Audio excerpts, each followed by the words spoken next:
Happy birthday to me. So আজকে ছিল আমার জন্মদিনের প্ল্যানটা হুট করেই করা। সো সেই ভিডিওটাই তোমাদের সবার সাথে শেয়ার করব, যে বার্থডে ভিডিও।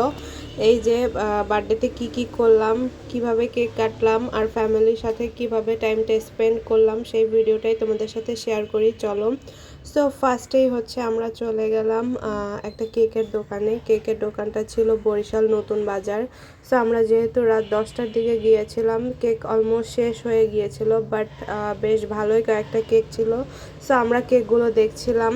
এই যে অনেক ফ্লেভারের কেক, চকলেট কেক, স্ট্রবেরি ফ্লেভারের cake, cream cake, velvet cake, red velvet. So এতগুলো কেক দেখে আমার তো কেক এমনিতেই পছন্দ, আর এত সুন্দর সুন্দর ফ্লেভারের কেক দেখে আমার খুব ভালো লেগেছিল। সো পরে আমরা এই সাদা আর লাল কালারের কেকটা পছন্দ করি। এই কেকটা বেশ ভালো লেগেছে। সো ওই পাশে ভাইয়াকে বললাম যে কেকের উপর সুন্দর করে আমার নামটা লিখে দিতে। তারপর হচ্ছে সে নাম লিখে দিচ্ছিল, আর এই সাইডে আব্বু হচ্ছে কয়েকটা বেলুন নিচ্ছিল। সো আমি বলেছি বেলুন লাগবে না, দরকার নেই ওরকম ডেকোরেট করার, জাস্ট কেকটাই কিনো, কেকটাই কাটবো। বাট তাও আব্বু কয়েকটা বেলুন নিল, সাথে হচ্ছে এই যে পার্টি স্প্রে এটা দিল। এরপর হচ্ছে আব্বু মোমবাতিও নিল, আই মিন ধরানোর জন্য। সো এই যে টুকটাক জিনিস প্যাক করলাম যদিও। আর এই যে সাইডে ছিল হচ্ছে ছোট ছোট ক্যাপ, এগুলো হচ্ছে বাচ্চারা জন্মদিনের সময় আর কি মাথায় দিয়ে কেক কাটে। সো এখন আর এগুলো পরার বয়স নেই, তাই এগুলো আর নেই নেই। সো তারপরে এই যে কেক, মোমবাতি, বেলুন, পার্টি স্প্রে এগুলো সব নিয়েছিলাম। আর এরপরে লিস্ট করছিল। দোকানটা বেশ ভালোই, নতুন বাজারের দোকান। এটা হচ্ছে বেশ বড়, আর অনেক সুন্দর সুন্দর কেক পাওয়া যায়, অনেক ভালো ফ্লেভারের কেক পাওয়া যায়। সো এখান থেকে আমরা সব কিছু কিনে নেওয়ার পর এরপরে চলে গেলাম নতুন বাজার ঘরোয়া রেস্টুরেন্ট। এটা হচ্ছে বরিশালের খুবই পপুলার একটা জায়গা নতুন বাজার, এবং এখানের এই ঘরোয়া রেস্টুরেন্টের খাবারটা খুবই ভালো। আমরা ঈদেও এখান থেকে খেয়েছিলাম।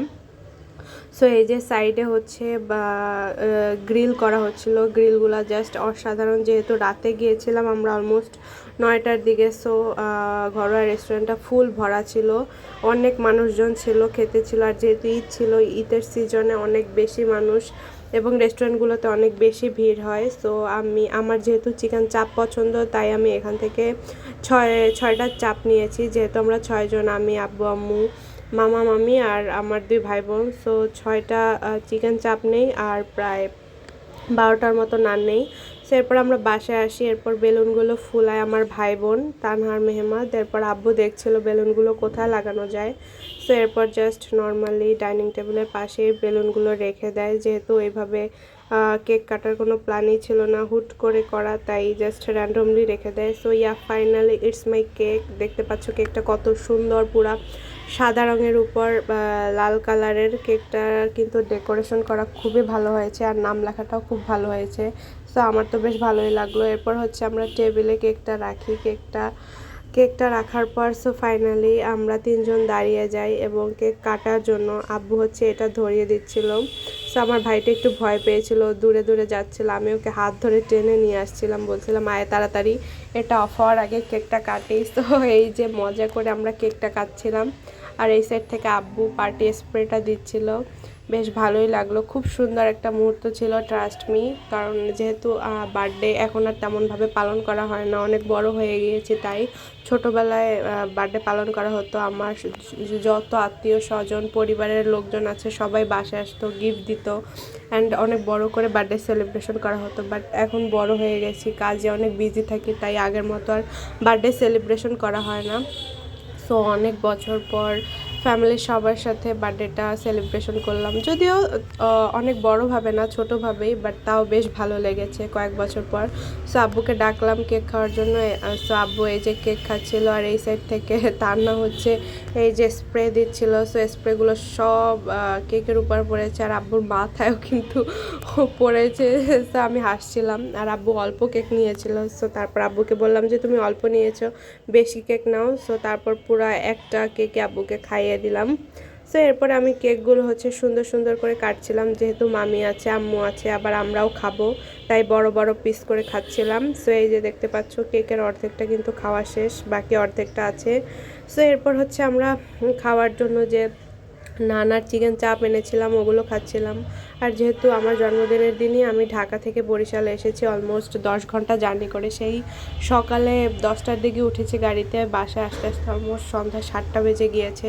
তো আমার অনেক ক্ষুধা লেগেছিলো, তো আমি বাসায় এসে ভাত খেয়েছিলাম, তাই আমার পেট একদম ভরা ছিল।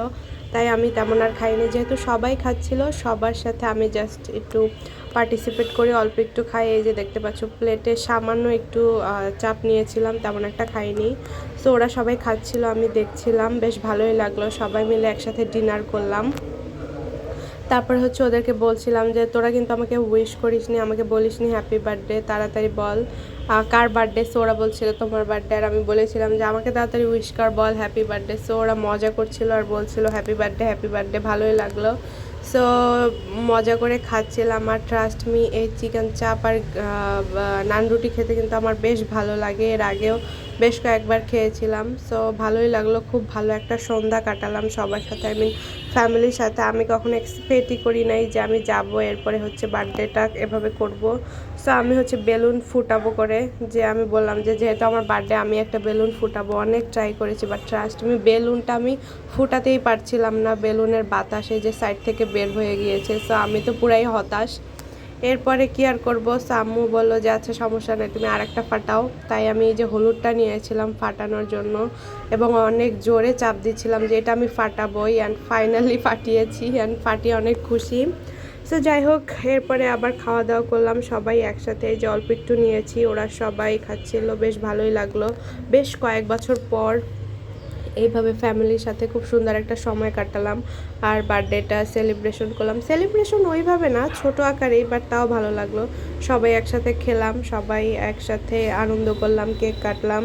সো এই ভিডিওটাই তোমাদের সবার জন্য করেছি। আই হোপ তোমাদের আমার ভিডিওটা ভালো লেগেছে। সবাই আমার জন্য অনেক বেশি বেশি দোয়া করবা, আর যেহেতু সামনে কোরবানি, সো সবাই ভালোভাবে কোরবানি পালন করো এবং ঈদে ভালো থাকো, সুস্থ থাকো। আল্লাহ হাফেজ, বাই বাই, টাটা।